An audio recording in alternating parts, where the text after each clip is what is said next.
London is a city of change and contrast. The River Thames reflects the brooding centuries of history and the bright swirl of today, of life, of now, of the excitements and pleasures of a great capital. The Tower of London.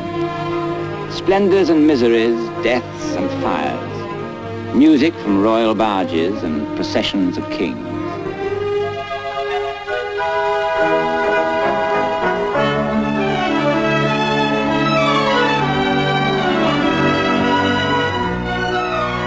The Norman Tower among the ancient, strong Roman foundations of London.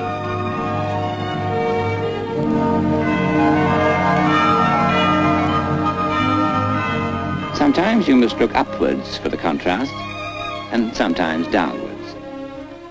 In the city, commerce is all jumbled up with heraldry. One minute you're an insurance broker, the next minute you don splendid robes in a dreamlike procession out of the past.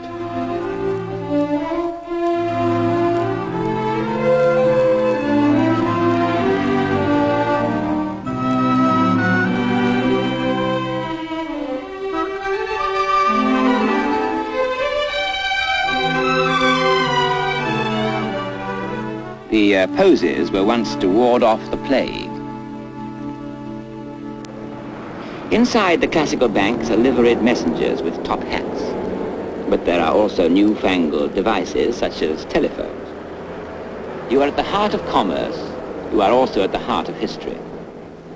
Sometimes when you look up, the signs denote old commercial houses. Sometimes they denote old ale. The famous and still popular Cheshire cheese, haunt of Dr. Johnson, is just off Fleet Street, where almost every important newspaper in the world has an office. Fleet Street, the parish pump of Britain.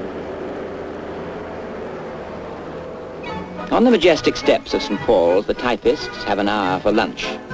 The sparrows and pigeons have lunch all day, fluttering between the steps and the foam sailing in the sky, serene above the bustle of commerce.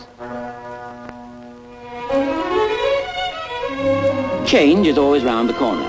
Change to sudden oases of quiet, with names like Amen Court, Paternoster Row, Ave Maria Lane, Hanging Sword Alley, Bleeding Heart Yard, to a glimpse of book-lined rooms and wide lawns under great trees.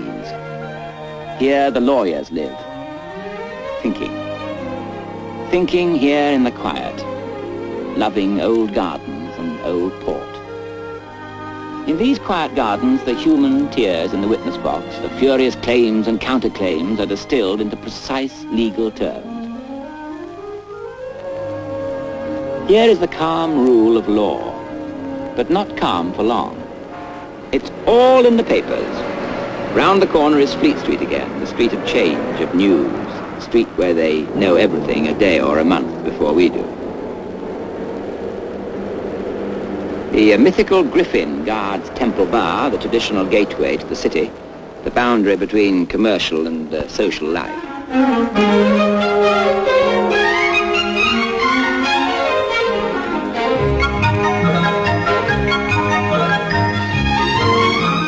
Piccadilly Circus, the stone village green of London. To take your girl out, to buy a handbag or an enormous limousine, you start from here. From London's most used underground station, you can get anywhere that matters for a few pennies.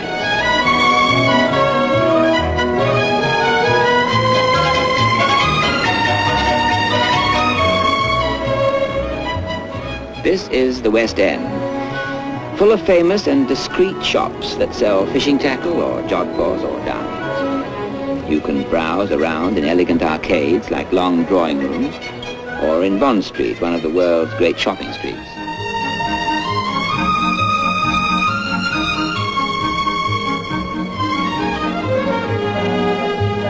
Shopping for the newest things, the latest things, or even a nice cabbage if you happen to live here. People still do, although there are no shepherds in Shepherd Market now, any more than there is hay in the Haymarket.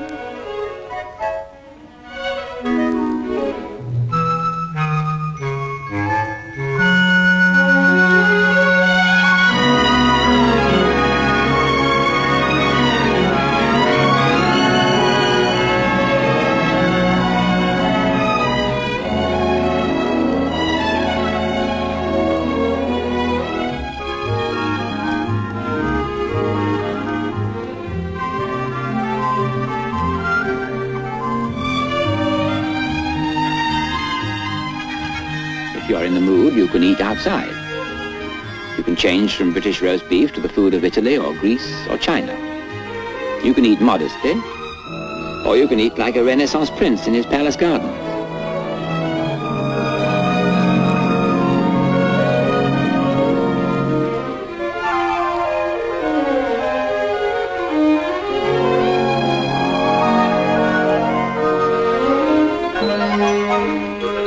The great hotels are the visitor's first impression of London after the swift airliner, the carpeted ship.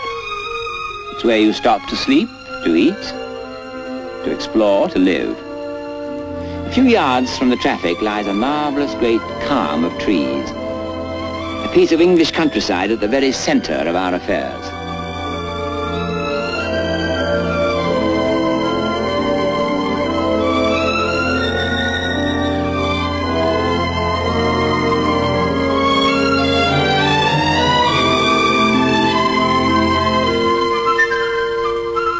The tempo changes to the timeless world of children, the world of Peter Pan.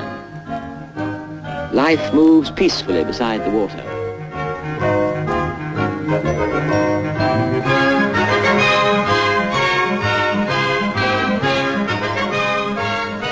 Women and children and dogs and the water.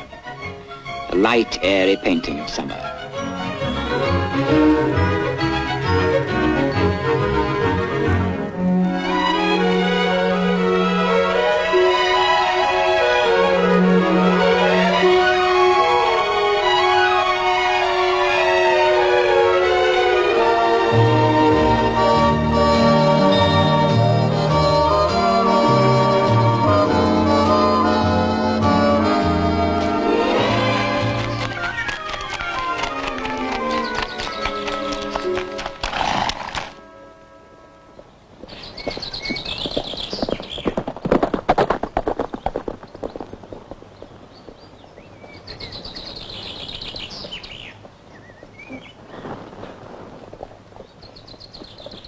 That's the great thing about a city.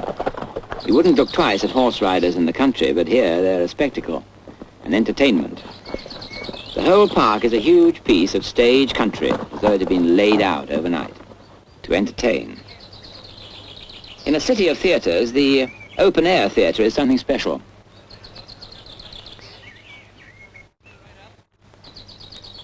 This green plot shall be our stage, this hawthorn brake our towering house. But it's the Tempest they're doing. All hail, great master, grave sir, hail.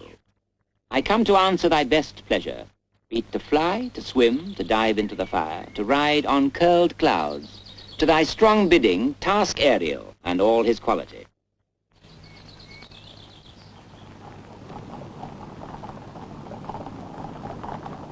Some of the best pieces of pure theatre in London are free. Her Majesty's Horse Guards holding up the traffic with their everyday splendour.